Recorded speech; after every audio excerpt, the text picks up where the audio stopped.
There'll be a lot of talk all offseason about what the position the Steelers should add in the NFL draft. And a lot of people point to a former Kenny Pickett teammate known as Jordan Addison at wide receiver. We'll talk about the logistics of that position being the first target and if it's the right move or the wrong move for where the direction the Steelers are headed right now. Also, an update from Mark Kaboly indicates what's going on with the Matt Canada situation. Today on the Locked On Steelers podcast, Chris Carter and Wes Euler coming at you. It's going to be a fun Wednesday episode. Let's get into it. You are Locked On Steelers, your daily Pittsburgh Steelers podcast, part of the Locked On Podcast Network, your team every day.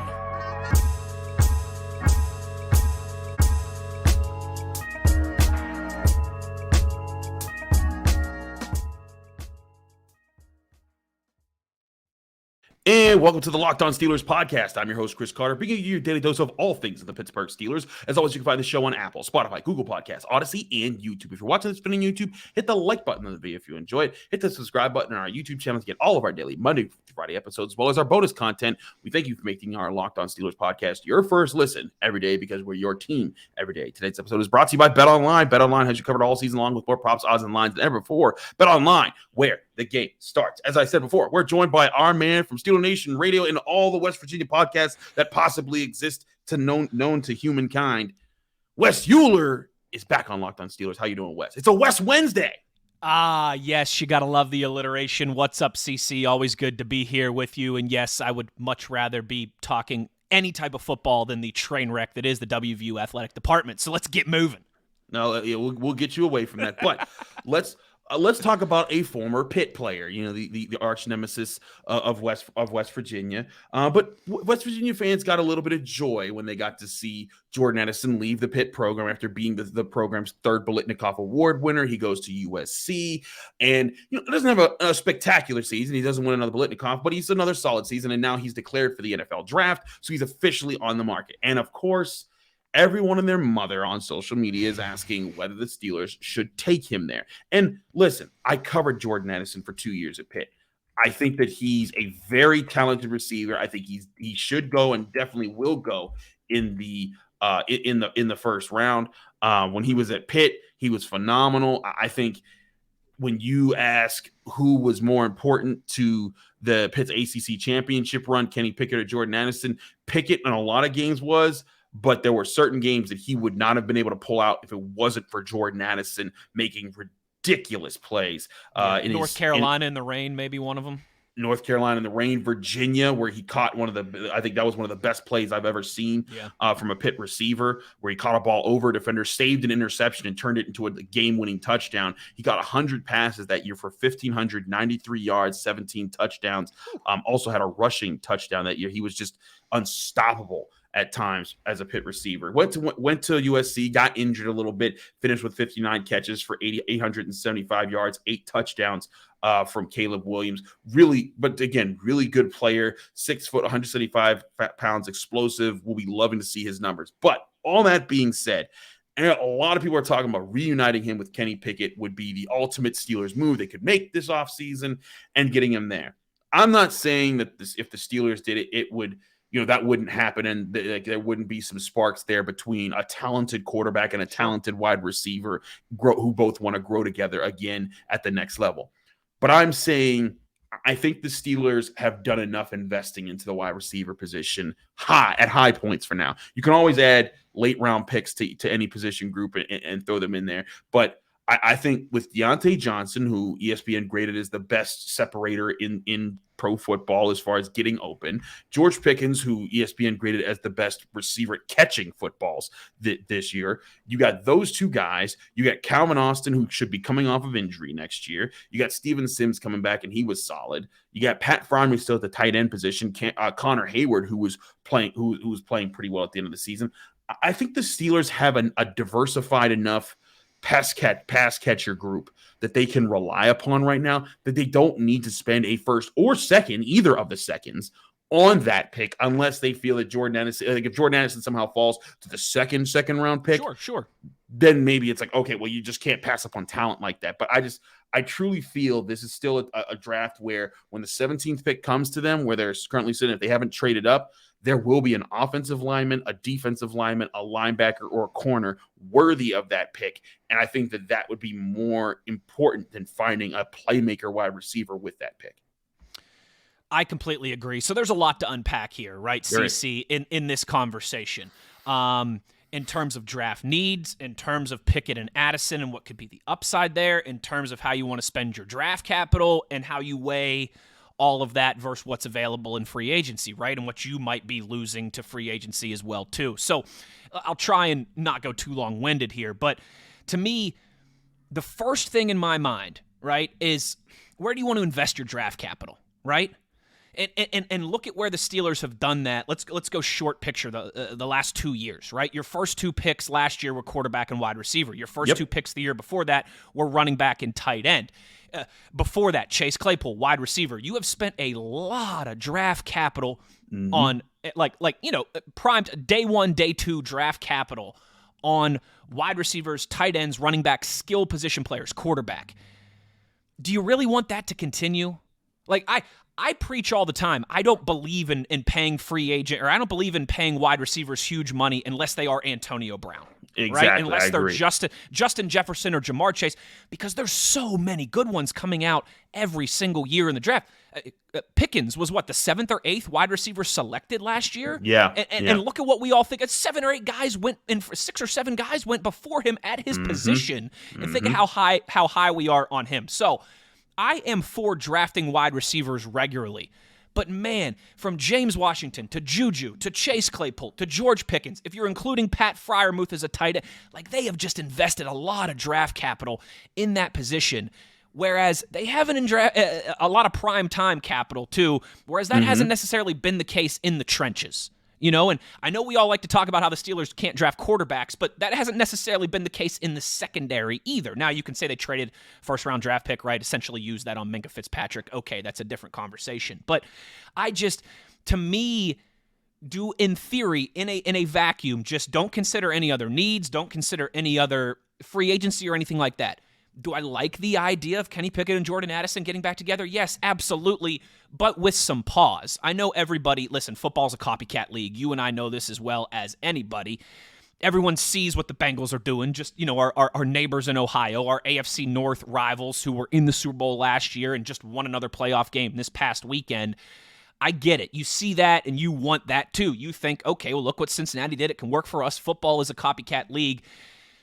There's also a reason that Joe Burrow was the first overall draft pick. Right. There's also a reason that Jamar Chase was a top 5 pick after sitting out for an entire season at LSU.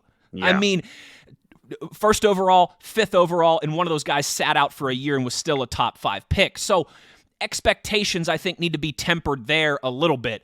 But I'm with you. I know people are insanely high on Pickens and really down on Deontay. I think I'm kind of in the middle on both of those. I think George Pickens can be a solid number 1 wide receiver in the NFL, but I still think he's got a lot of work to do to get there. I like Deontay, I think, more than the average person. I know he's got his issues. I know he's not perfect. I know he makes you want to pull your hair out at times. I'm not denying any of those things.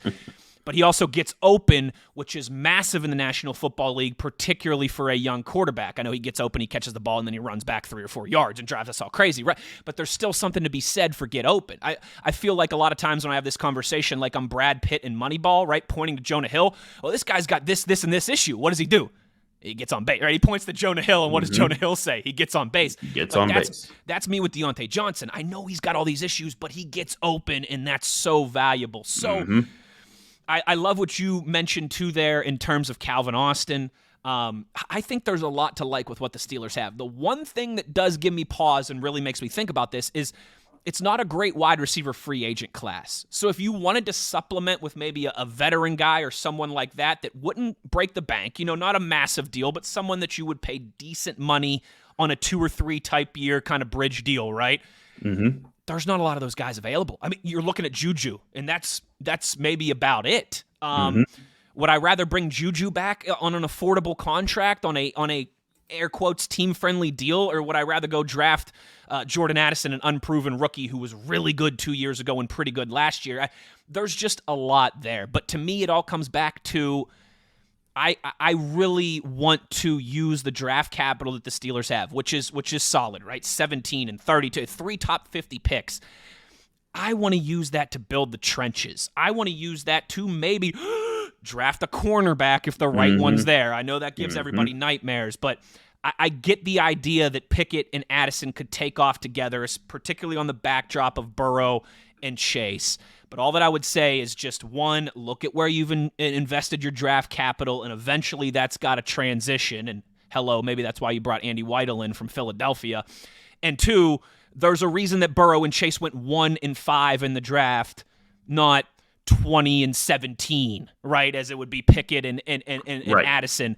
Those guys were both, I think, just a step above when they were coming out of college. So there's my long-winded answer for you. No, it's totally fine. We're not done talking about this. I still think that there's more to talk about, going between those positions, what might be the most useful for the Steelers there. And, I again, trying to, still be best player available oriented, but still, keeping a focus on what positions can be most valuable to the Steelers with how they're building right now. We'll do that in just a minute here on the Locked On Steelers podcast. Don't go anywhere. But first, we got to talk to you guys about Built Bar. Built Bar is the ultimate protein bar that tastes like a candy bar. It helps you cut all the fat and all the calories out of something that could be a tasty, healthy treat, especially if you're trying to get right after the holidays. They come in so many different flavors too, like churro, peanut butter brownie, coconut almond, and so many more. All these flavors are packing 130 calories, 4 grams of sugar, but fitting 17 grams of protein. So you're not taking on too many calories, you're not taking on too much sugar, and you're getting a lot of the protein that you need to get through your day. You don't need to wait around to get a box anymore. For years, we've talked about how you could go to just built.com and order them to get delivered right to your door. But now you can get these now in Walmart or Sam's Club. That's right. Head to your nearest Walmart today, and you can walk right to the pharmacy section and grab a box for yourself. You could at Walmart, you could pick up a 4-bar box of cookies and cream, double chocolate, or coconut puffs. Or if you want to go to Sam's Club, you can run in and grab a 13-bar box with the hit flavors of brownie batter and churro. Trust me, when you try Built Bars, you'll thank me later. Go get yourself some Built Bars right now.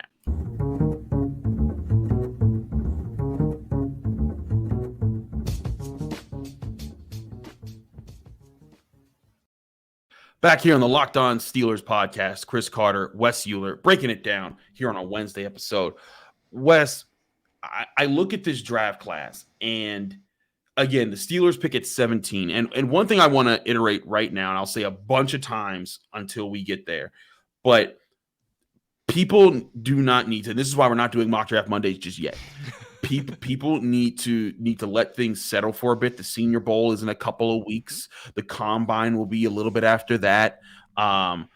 When we start to see those numbers and coaches start talking to, like, the actual coaches start talking to players and they get a better sense of them, then it will be time to start saying, okay, where do these guys actually fall here? Because there's a lot of people can feel really good about a lot of different players, but I can't tell you, it would take too long to go over the prospects who, going into the draft process after college football was done and football was in the playoff stage like it is now, where people were like, oh yeah, that guy's a first round pick, and then ran a 40-yard dash that wasn't good, or didn't post good enough numbers in certain things, didn't interview well during the Combine, and or then everyone, God forbid, just gets hurt during the Combine or a pro day. We've seen that in the past too. Or gets hurt or gets in trouble. Anything along those lines, something like that can happen, and it tanks their value. And then all that time we spent wondering, well, will they get this guy? Will they get that guy? That's, specifying too much about who you want, I think, is going to get you in the wrong place. But looking at position groups and how they are looking, I think, is worthy of our time and something that does lend itself to being useful. In blocking out positions, I'm looking at this year, especially with the 17th pick and the 32nd pick, that, of course, is the first pick of the second round, given to the Chicago Bears, but traded from the Bears to the Steelers for Chase Claypool's trade. And it's 32 instead of 33 because the Dolphins have forfeited a draft pick. So knowing all of that, I'm looking at those two positions: interior defensive linemen, linebackers, interior offensive linemen, offensive tackles, and cornerbacks. Okay. Those are the primary position groups. I've also and like if you want to throw wide receiver in there, and that's fine. It wouldn't be my top priority there, but those are mine. I'll even throw in edge rusher, because if they could find another prime edge rusher to kind of help with the rotation of Alex Highsmith and TJ Watt, totally fine. I still think they need to get, bigger on the inside there. Are those the prime groups, or is there another group that you think I'm missing here, Wes? No, I think you're spot on, Chris. I do. The question to me is really how you rank. Like, I think we all agree, at least the majority, if you were to do like the diagram of Steeler fans, right? I think like 90% of Steeler fans agree on what the positions of need are. It's just kind of what's the pecking order there, right? But even with the improvement of the interior offensive line and what Mason Cole and James Daniels were able to do, I think particularly down the stretch, particularly James Daniels, my goodness, I think that guy went from being a little maligned to being one of the more underrated guards in the entire league by the end of the season. But you'd still like to add there, right? Kevin Dotson's been a little inconsistent. It's not like you got Mason Cole on a long-term contract or anything like that. I think you'd still like to add there. Tackles, absolutely. I think same thing about Chooks. I think there was a lot of worry about Chooks early on, and then quietly, him and Daniels, just that right side of the offensive line. Listen, it came together. I'm not going to say that they were both all pros. No. But they came together, and they certainly played at a varsity level. But I still think tackle is one of those positions of need. It would be good to have somebody to compete with Dan Moore Jr. It would be good just to have more depth at that position. That's the other thing, CC. You are fortunate on the offensive line. The one thing you can say this year, your health on the offensive line was immaculate. In fact, I'm almost positive that the Steelers were the only team, 1 out of 32 in the NFL, that started and finished with all 5 guys in every single game. So you had health fortune on the offensive line. I don't know if you can bank on that in 2023. I agree. I would certainly like to add there, without a doubt. Defensive line, I'm with you, particularly on the interior of that defensive line. We all love Cam Hayward. We all know how good he is, but he's getting older, and Father Time is undefeated.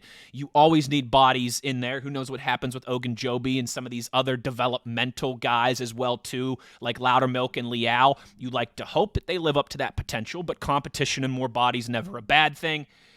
We know interior linebacker is absolutely one. But then the question is, do you want to try and get another guy in free agency where you've had some swings and some misses? Do you want to try and do another trade for a Joe Schobert type? I don't think that trading up for somebody with a high pick like a Devin Bush is on the table at this point when you consider their needs. But with this staff, this organization, they're definitely wanting to overhaul the middle of that defense. And then defensive back. Without a doubt, I thought Cam Sutton quietly had a really nice year. I thought Levi Wallace was much better down the stretch, but this team needs another Joe Hayden. They need another bona fide, walks into the locker room, walks out onto the field, and he's the unquestioned CB1 for this team, right? You had a nice luxury there with Joe Hayden for about 5 years where, you'd come to training camp and you knew we got a number one corner. He was the guy. That goes a long way for what you can do with the rest of your defense. So if you made me go through all these and rank right now, right, Chris? I think corner is number 1 for me. Number 2, I think I would go exterior O-line, like tackles, right? The outsides of your offensive line. And then 3 and 4 for me become defensive line and interior offensive line. I'd have to think about that. I know I didn't say linebacker. I know I didn't say wide receiver. And again, those are positions of need. But with linebacker, I think I'm more willing to take a risk on a Miles Jack or Miles Jack type. Whereas with these other positions, man, the proof is in the pudding. Like, it's just, you got to draft, you got to develop, particularly in the trenches. The Mason Cole and James Daniels finds are kind of rare to me, Chris. They really are, because every team in the NFL needs offensive line. You go around and ask 32 fan bases, do you need to get better on the offensive line? I think the Eagles might be the only fan base that would say no. Philadelphia has a dang good offense. And hello, Andy Weidel. Look who built that offensive line, and look at where he's at now. If you want to be one of these teams that runs the ball and controls the clock and wears your opponents down and hopefully starts to hit some big plays and some explosive passes off of that, you got to be solid on the offensive line. And they got much better and played at a varsity level as the season came down the stretch. But again, I don't know if you can bank on that on good faith as being the same case next year, and the health added as well too. So a lot of different positions in need I think that we can all agree on. It's just how do you prioritize them? For me, it's cornerback, and it's that offensive line. I think if your offensive line can take a step forward and you can find a number one corner, I think then we'd really be starting to talk about this next window opening up that I think is close, not quite there, but I think is really close. The Steelers are on the precipice of opening up that Super Bowl window again here for a while. They need some help in some key areas. And I agree. Those are all key areas. And cornerback has been one that I am mercurial on sometimes because I'm like, man. I get it. They've been bad at drafting them. I get it. And I'll say this, and because Jim and Wexel and I talked about this, they've been bad has really mainly been Artie Burns. I mean, that's the thing. They've drafted a lot of 3rd and 4th and 5th and 6th round guys. Who, Justin Lane didn't work out, but also what team is great at picking guys in the what team consistently produces with a 3rd round pick? I think if you looked at, you could find a lot of 3rd round misses by a lot of teams. Absolutely. And I think corner, you could say Justin Lane.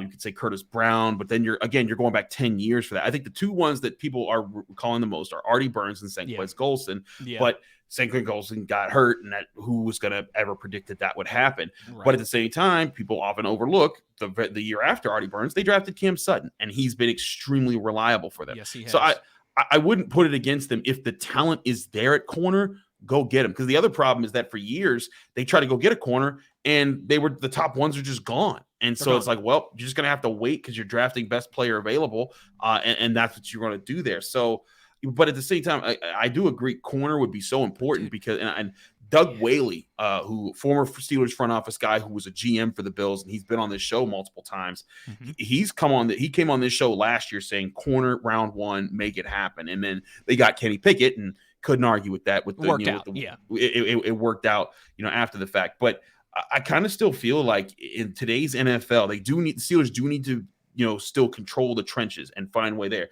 Absolutely. But you are right. When you're in a division where you're going to go up against Amari Cooper and Jamar Chase at, 4 times a year, Tyler Boyd, and those guys, and then when you go up against teams like the Bills that have Stephon Diggs, and you need at least a corner who can handle that, or a corner who can take away the number 2 wide receiver while you're focusing your defense on taking away the other one, the primary. So I do think that there is a lot of merit to getting that guy in this year's NFL draft. And the cool thing is that I think with the Bears pick, it gives them the flexibility to say, you know what, if the cornerback, that's the interesting thing to me. Exactly. If the cornerback move up from 17. Do they move up from 17 to 9 or 11 to go get a guy that everyone says that's the Patrick Surtain II? Dude, that's the Sauce Gardner. Look at how those guys have transformed those secondaries in just a year or two. And I know for those guys, you could say, there's a Tariq Woolen in the 6th round. You're shooting in the dark from the hip. You know what I mean? Very much so. Yeah, you can find Antonio Browns in the 6th round, but it's a lot more accurate to find them in the 1st or 2nd round. And that is where I'm with you. I don't think the Steelers have tried enough to go find that corner early on in the draft. Agreed. We'll talk about a little bit more about that and also about the information we got from Mark Kaboly, who reported from The Athletic on the Steelers coaching situation with Matt Canada.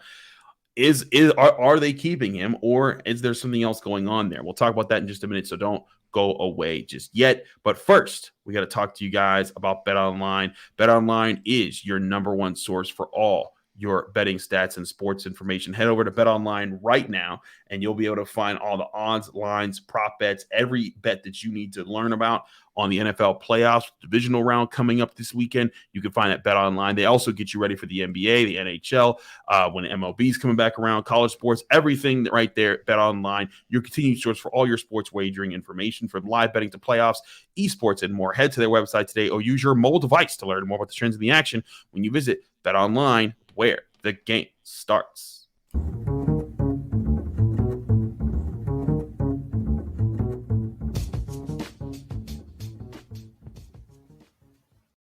Back here on the Locked On Steelers podcast, Chris Carter, Wes Euler, breaking it down. I want to finalize some thoughts here before we move to the Canada stuff. But again, I'm with you on the cornerback thing and addressing that, and specifically outside corners, because I know it's slot corner. I think you can rock with that, or you could move Cam Sutton there if you really wanted to. But I'm with you with that. I think that there's not a linebacker that peaks up to me to be superstar first round value. I think that there's good linebackers in this class that they should definitely take a look at. I think that they're like, Drew Sanders of Arkansas is the one I think that everyone's talking about because he's 6'5", and he moves well, and we'll see how he tests in the combine and everything. But if he's a guy you can get, that's one of those guys that if you can get him in the second round, that's the prime value, like a Nakobe Dean falling down the board a little bit style. Exactly. Yeah. Like that's where I think you could get a guy that fits that playing style. But I still think there's a chance that with the classes that you have here of interior defensive linemen and offensive tackles and guards, I think the guards and the centers crew, you can still wait for that 32nd pick or that second round pick to address. But I think there's a really good chance you can find between the corners, the offensive tackles or the interior defensive linemen, at least 2 or 3 guys that fall down to there that are worthy of the 17th overall pick, and you're not feeling like you're reaching because you are in a position of need. And that's the key, right? Like that's where you want to be, and that's, historically, the Steelers have done a pretty good job of positioning themselves in free agency, that everything is still on the table for the draft, but that you also don't feel that you're handcuffed to, we have to go here early. Man, you've seen a lot of teams do that, right? Mm-hmm. You've seen a lot of teams, the New York Jets, go early on quarterbacks and just keep missing. You see a lot of teams, the Houston Texans, right? Doesn't it seem like the Houston Texans reach for an offensive lineman all the time? They've done it every other year for the last decade, right? Mm-hmm. Like that's where you don't want to be. Where you want to be is you sign Mitch Trubisky and you feel good about that guy, but it doesn't hamper you from taking Kenny Pickett when he falls to you at the 20th pick, right? Like that's the perfect scenario. That's where the Steelers like to be on draft day. So I'm with you on that, Chris. That's going to be, honestly, sometimes we like put the cart before the horse in these conversations because the combine is before free agency, but we have to remember free agency is still before the draft, right? So to me, it is fun. Like, this is speculation season here for the next, month and a half, 2 months until free agency opens, and the Steelers will spend some money. Nothing crazy, but they'll bring some guys in, absolutely. And then what does it look like, right? If they bring in a middle linebacker like they did with Myles Jack last year, all right, you're taking that off the table. Yeah, maybe you'll take one in the 4th or 5th or 6th round, something like that, but you're not using one of your top 3 or 4 picks on it. If they sign a defensive lineman, so let's dream here for a second, right? They sign Javon Hargrave. They bring back Jay Wobble. Oh, that would be a heck of a story. They bring Jay Wobble back across the Commonwealth, right across the Turnpike. He's got to pay like $80, those ridiculous Turnpike tolls, to drive from Philly to Pittsburgh to get back here. Then all of a sudden, I think all of us are sitting here and we're saying, all right, it's 17, maybe at 32. You don't need to go defensive line. That's the real kicker for me. But that is, I think, a position where, one, the Steelers have operated pretty well over the past couple years. And two, the interesting part now, Chris, is they're not flush with cap space, but they've got more wiggle room than they have in a little while. I know that TJ Watt and Micah Fitzpatrick are making big contracts on defense, and Cam Hayward makes a nice chunk of money. Deontay Johnson makes a decent chunk of money, right? But they have got more wiggle room than they've had in the past now without the franchise quarterback money on the books. This is that rookie quarterback window that you always hear about, right? The Chiefs were able to load up while Patrick Mahomes was still on his rookie deal. The Rams were able to load up with Jared Goff still on his rookie deal, right? What the Eagles are doing with Jalen Hurts right now, still on his rookie deal. That is the secret sauce for roster building in the NFL right now. That's the opportunity that the Steelers are going to have these next couple years, because Kenny Pickett's not going to be making crazy money. Heck, he's not even making top 5 pick money, right? Like, he's making second half of the first round money. I think they're a little attractive as a destination always. They're the Steelers. For whatever you guys might think about them, and this is a different Locked On 24-hour episode we could do talking about Mike Tomlin, right? Exactly. But free agents around the league, when they sign in Pittsburgh, they always talk about Mike Tomlin. Guys like to play for Mike Tomlin. Or he is at least an attractive head coach amongst the organization that is the ultimate of stability in the National Football League. And that might not matter to you as a fan, and that's fine. That's your right. I'm not saying that. I'm not knocking that. I'm just saying it matters to the athletes. It matters to the guys. You've got some wiggle room. You've got an attractive destination. You can sell the young quarterback now, and we're about to hit another Super Bowl window here, right? But what are those priorities? How do they balance free agency versus the draft? I think still that's what this all comes back to. And so it is fun to speculate for now, but we're really not going to know until we get to March and free agency opens. And then it's like, all right, here's what's kind of down on the board, and here's what now feels still like a big priority with the draft capital that the Steelers do have. I feel you. I think that this is these are a million mind games that are going to be played over the next few months, right? And you're talking about that draft board. I'm looking, as you're talking, I'm looking over all the different guys that we're talking about, the guys that could move up, the guys that could move down. Yeah. And there's going to be guys who, for example, you asked me on your show with Moats, the week of the draft, could they get Kenny Pickett? And I was like, I don't think Kenny Pickett's going to last that long, because I thought that, I saw what's his face, the guy that used to Matt Rule. I saw him at Pitt's Pro Day. And they picked what, like 6th or 7th? They picked right in the back end of the top 10 in a perfect spot to get him. And he needed to get a quarterback, for his situation. He didn't get Kenny Pickett, and then he got fired, midway through his first year. But like the way when he was talking to Kenny Pickett, that was just like, it made a lot of sense that for them to get him. I didn't think Kenny Pickett would fall to 20. When he fell that far, I was like, well, you kind of have to at this point. We're all kind of looking around at each other at the Steelers facility like, all right, this happening? Is this about to happen? And it happened. And I think that's what that there's going to be moments like that. The Steelers getting Cam Hayward or Dave DeCastro, guys who they were like, we never thought that guy would be there, but he was there. So there's always times where you got to prepare for that to happen. And, I think it'll be interesting because you look at this year's class, you got Bryce Young, you got CJ Stroud, you got Will Levis, whatever his name. However you say his name. You got guy who puts mayo in his coffee, automatically taken off my big board. Yeah, weird. I'd rather have a serial killer than someone who puts mayonnaise in their coffee. Whoa. All right. I'm sorry. I didn't mean it. No, but in all seriousness, it's like that, and then there's still the talk about Anthony Richardson this year. Those guys, quarterbacks, we know there's a rush on them. I think offensive tackle, there's going to be a rush on them too, but always is. But there can only be a rush on so many positions, right? Like there will be edge rushers who go, like Will Anderson's going to go top 5. And you know what too, Chris? Like what I mentioned in the first segment about this free agency wide receiver class not being that low, not being anything like it was last year. Yeah. Maybe there's there usually is, but maybe there's even more of a run on wide receivers as well too. Yeah.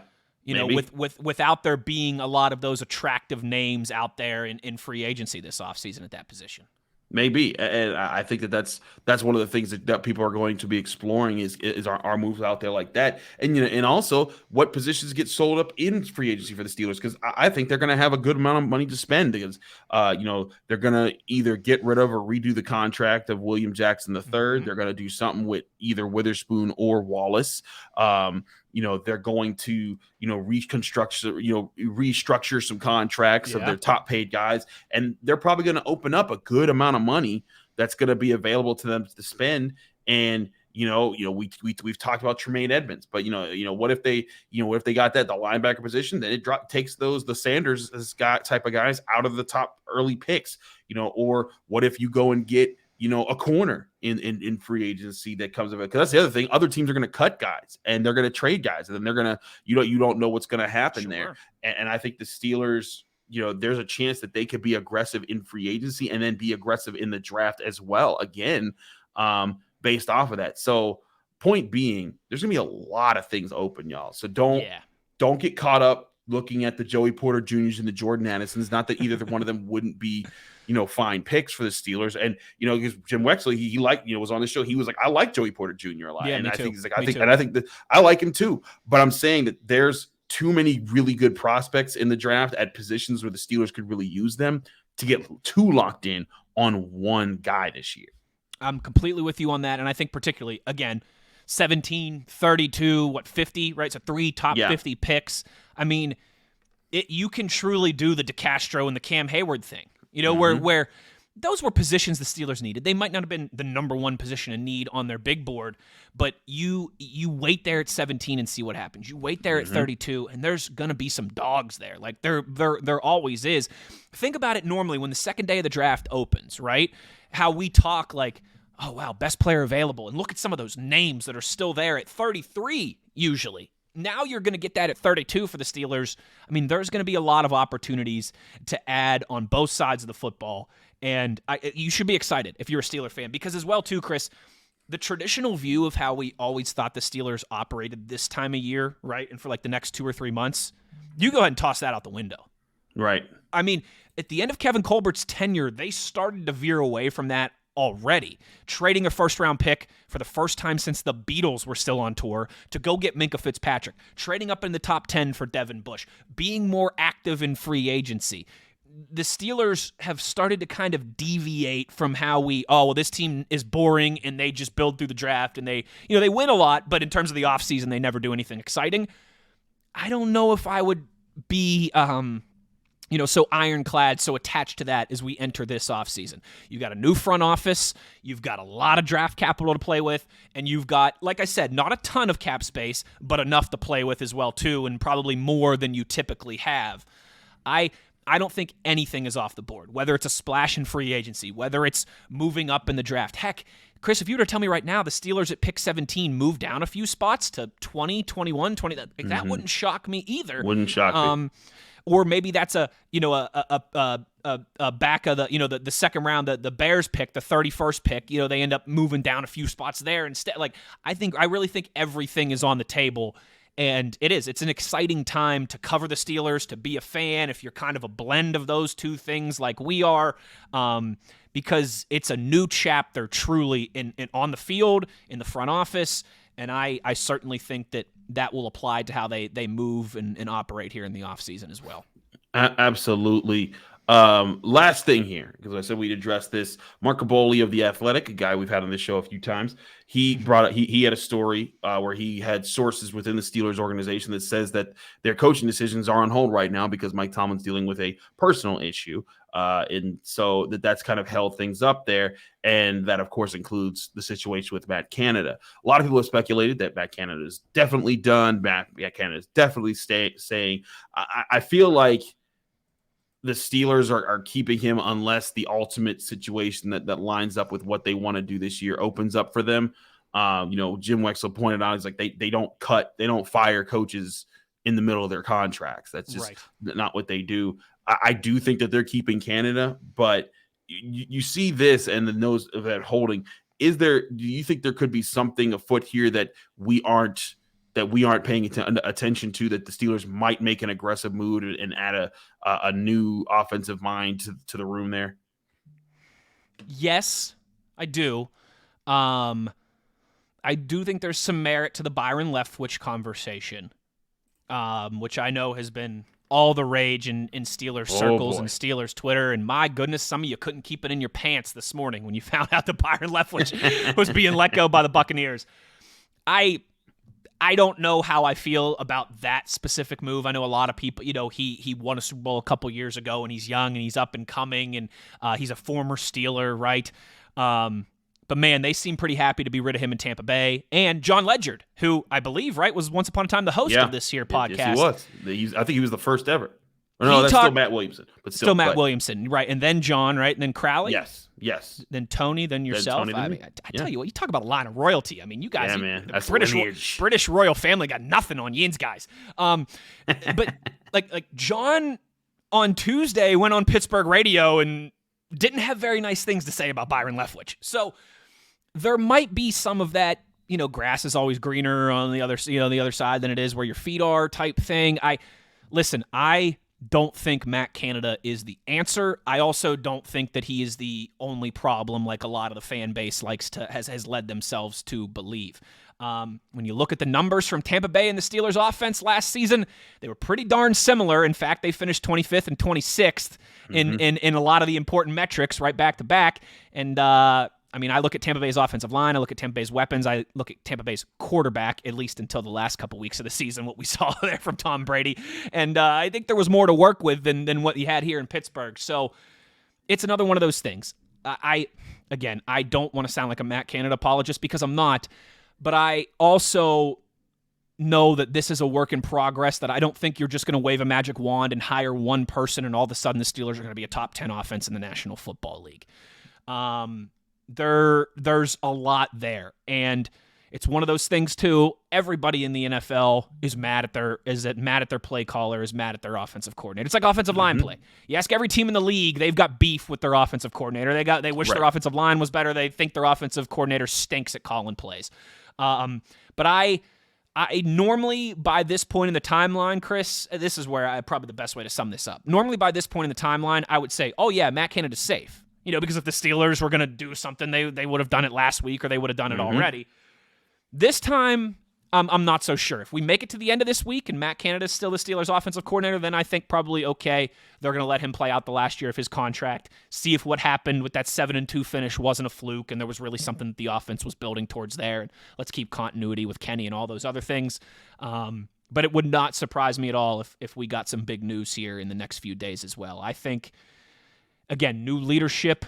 I know the ownership is still the same of the organization, but when you've got a new GM, when you've got a new director of player personnel, I think kind of all bets are off in terms of what we think the history that we have of how the Steelers typically operate. I think we'll see how that plays out. Wes, thanks so much for joining us here on the Locked On Steelers podcast. Let people know they can find you, follow you, and get more of your work.